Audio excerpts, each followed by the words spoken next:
नफ़े को नहीं देखता। कहता है यार अभी सच बोल के थोड़ा प्रॉफिट आएगा, लेकिन जब कस्टमर को यकीन हो जाएगा कि मैं सच्चा हूं तो सारा प्रॉफिट मुझे ही देगा ये।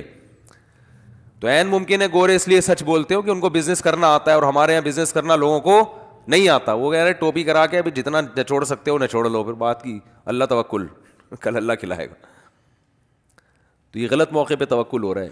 लेकिन फर्ज कर लेते हैं, एक साहब ने मुझे बताया, कहते हैं गोरे झूठ नहीं बोलते कस्टमर से, बीवी से बोलते हैं, और बहुत ज़्यादा बोलते हैं। 10-10 गर्लफ्रेंड रखी होंगी, लेकिन बीवी को यही बोला होगा मेरी कोई गर्लफ्रेंड नहीं है। सारे नहीं, हर तरह के लोग हर दौर में होते हैं। सहाबा के दौर में भी जब वो कुफ्र में थे तो काफिर होने के बावजूद उनके यहाँ झूठ को बहुत बुरा समझा जाता था।